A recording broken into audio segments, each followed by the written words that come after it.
Yang ketiga, harus difahami bahwa hidayah itu miliknya Allah. Tugas kita adalah jika kita diberi hidayah oleh Allah, maka tugas kita menjaganya. Ya.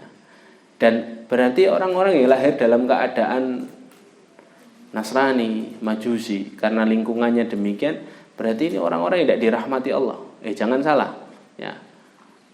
Karena ternyata banyak di antara orang-orang yang dahulunya latar belakangnya itu lebih jauh dari Allah daripada kita, sekarang menjadi orang yang paling lebih dekat daripada kita. Dan itu semuanya karena hidayah Allah Subhanahu wa taala. Lah apa yang membedakan? Yang membedakan adalah kemauan. Ya. Makanya Allah itu menganugerahi manusia kan perasaan, akal dan pikiran. Digunakan untuk apa? Mencari kebenaran. Jadi Allah itu maha adil. Maha adilnya Allah itu Allah beri akal kita, Allah beri pikiran kita. Ya. Untuk membedakan mana yang hak dan mana yang benar. Dan hidayah itu urusannya Allah Subhanahu wa taala. Ya, yahdi may yasha, ya, wa yu'adzibu may yasha. Allah memberi hidayah sesuai kehendaknya dan Allah Subhanahu wa taala mengazab manusia sesuai dengan kehendaknya, ya. Makanya Rasulullah kan sampai mengatakan begini, fa inna ahadakum la ya'malu bi amali ahlil jannah. Di antara kalian nanti ada yang amalannya itu amalan penghuni jannah, tidak pernah melakukan maksiat sama sekali. Hatta yakuna bainahu wa bainaha illa zira. Sampai jarak antara dirinya dengan surga itu tinggal sejengkal saja. Sekali lagi dia melakukan amal kebaikan, meninggal, masuk surga. Fayasbiqu alaihil kitab. Tapi catatan takdir mendahuluinya. Fayamalu bi amali ahlin nar. Dia melakukan satu tok amalan penghuni neraka. Ya. Di penghujung hidupnya dia melakukan satu saja amalan penghuni neraka. Ya, fayadkhulaha. Sampai akhirnya dia tidak bisa masuk surga, tapi dia malah masuk neraka. Ada yang nasibnya seperti itu, ya kan? Ada nasibnya seperti itu. Saya mengenal betul ada orang yang dulunya, masya Allah, belajar agama itu lebih serius daripada saya. Belajar agama lebih serius. Tulisannya itu masih ingat saya. Nulis Arab itu masya Allah, teman saya. Nulis Arab itu tulisannya bagus banget khotnya. Pinter anaknya, cerdas. Tapi akhir hidupnya hadirin, siapa yang nyangka? Dia futur kan, ya. Dia futur sampai akhirnya karena dia memang jauh dari orang tua gitu ya. Futur, lemes imannya, terus akhirnya dia gaul sama anak-anak pang. Meninggalnya tragis. Habis dari diskotik, pulang pagi, nabrak trotoar mati. Itu waktunya hanya sepekanan, dia jadi kayak gitu. Siapa yang tahu hadirin, ya kan? Begitu juga sebaliknya, fa inna ahadakum la ya'malu bi amali ahlin nar. Di antara kalian itu ada nanti yang hidupnya itu penuh dengan amalan penghuni neraka, kata Rasulullah. Ya. Hidupnya itu penuh dengan kemaksiatan, dosa. Sampai akhirnya apa? Fayakunu hatta yakuna bainahu wa bainaha illa dzira. Sampai jarak antara dia dengan neraka itu tinggal satu jengkal saja. Kalau mati dia mesti masuk neraka itu. Fayasbiqu alaihil kitab, tapi kehendak Allah mendahuluinya, catatan takdir mendahuluinya. Fayamalu bi amali ahlil jannah, dia akhiri hidupnya dengan beramal amalan ahlul jannah. Fayadkhulaha, sampai akhirnya Allah takdirkan dia masuk surga. Jadi tidak ada yang tahu hadirin yang muliakan Allah bagaimana nasib kita kecuali Allah Subhanahu wa taala dan ikhtiar kita. Allah membuka peluang namanya ikhtiar. Ya. Dan Allah Maha Adil. Ya. Sehingga adilnya Allah Subhanahu wa taala adalah Allah memberikan idrok kepada kita. Idrok itu kefahaman, kesadaran dan hak untuk memilih mana yang benar dan mana yang salah. Ya. Makanya hatta ketika dia adalah seorang Nasrani, toh ada orang Nasrani yang akhirnya dia berusaha mencari kebenaran sampai Allah akhirnya menghadiahi dia hidayah. Ya. Justru yang menakutkan itu kita, karena seringkali setan itu memberikan perangkap kepada kita ini dengan perangkap apa? Zona nyaman. Zona nyaman itu perangkapnya setan, ya, hati-hati ya. Kita merasa hidup dari keluarga yang Islami, teman-teman kita Muslim, tapi yang siapa sangka nanti kita meninggalnya dalam keadaan baik. Ya, siapa yang menjamin? Tidak ada yang menjamin. Ya. Makanya dimuliakan Allah, ketika pertanyaan itu dilontarkan ini Sering pertanyaan ini dilontarkan, apalagi teman-teman mahasiswa sering sekali bertanya soal itu.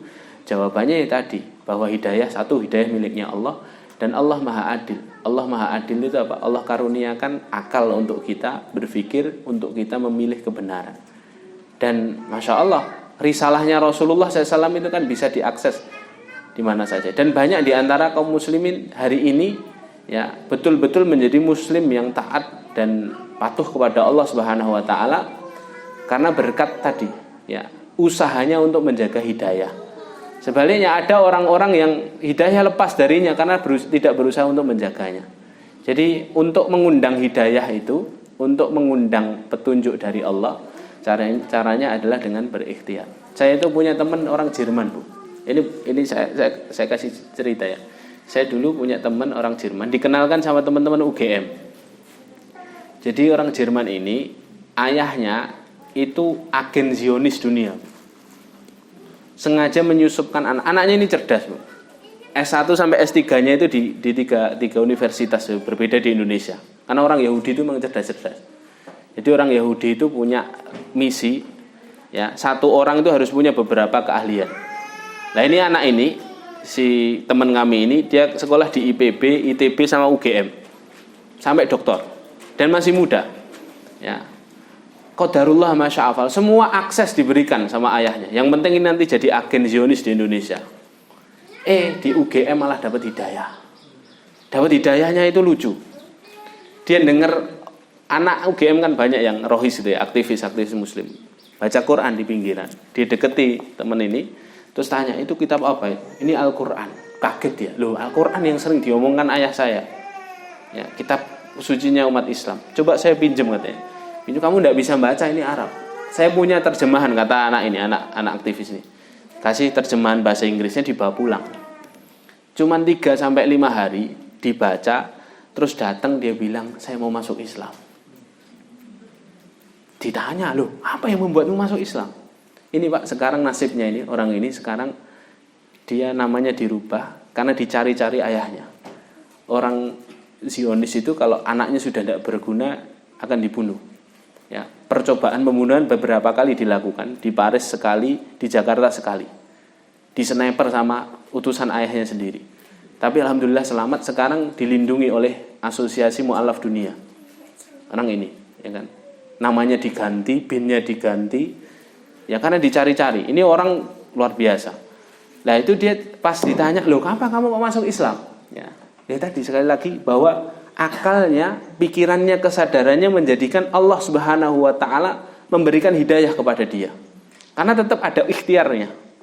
Ya, dulu orang yang paling benci sama Islam, jadi orang yang paling cinta sama Islam. Ya. Orang ini di Indonesia sampai sekarang masih punya sekitar 40 anak asuh di bawah dia. Ya, karena memang dananya tidak terbatas. Ya. Dia juga orangnya pinter, jadi dicari oleh banyak perusahaan. Dan menariknya tadi, ketika dia masuk Islam ditanya sama teman-teman, loh kamu apa yang menyebabkan masuk Islam? Ya, saya baca kitabmu. Kitabmu sangat ilmiah katanya.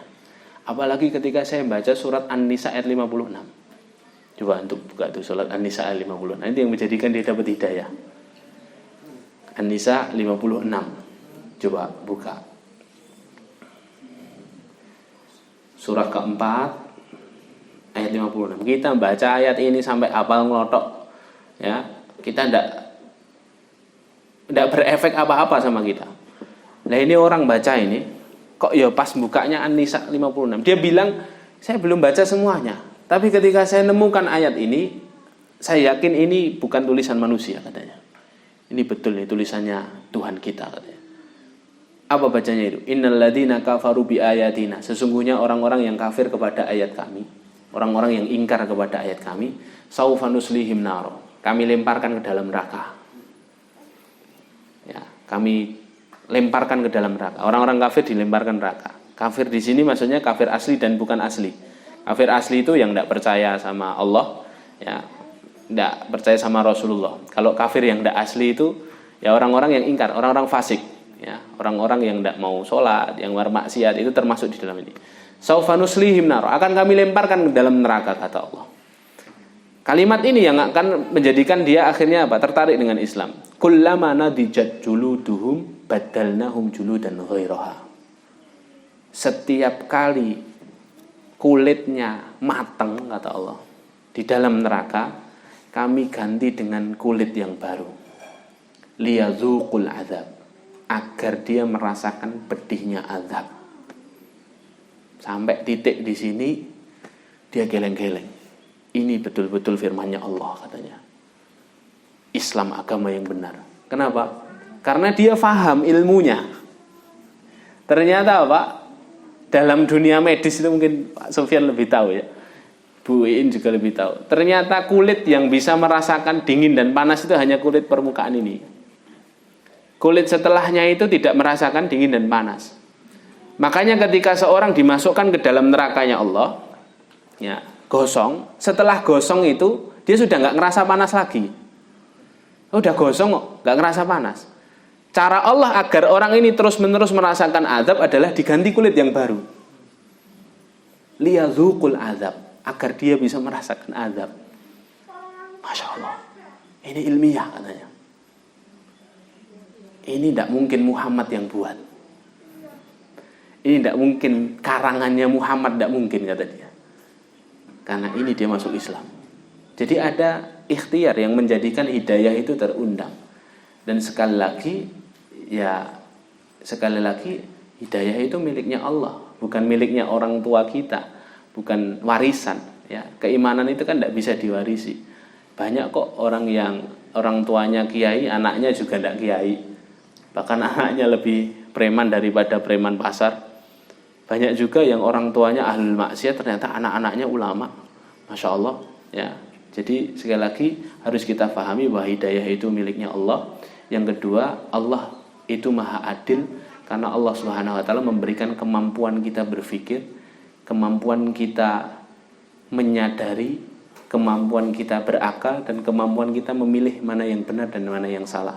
Ketika kemampuan itu kita gunakan pada jalannya, maka Allah Subhanahu wa taala akan mendekatkan kita dengan hidayah. Justru PR kita hari ini yang sudah diberi hidayah sama Allah, ya kita sama-sama berikhtiar untuk menjaganya. Karena mendapatkan hidayah itu kadangkala lebih mudah daripada menjaga hidayah. Ya. Paham enggak? Karena mendapatkan hidayah itu kan dari Allah langsung. Nek menjaga hidayah itu tanggung jawab kita, gitu loh. Ya, lebih sulit kita ini daripada yang terus akhirnya tadi ya mendapat pencerahan langsung dapat hidayah dari Allah. Jadinya ini PR kita bersama-sama, semoga Allah istiqomahkan kita. Semoga menjawab Ibu ya. Kalau tidak menjawab mungkin bisa ditanyakan ke ustadz yang lain ya. Karena ya saya itu sebenarnya fakir ilmu ya. Baik, barakallahu fikum.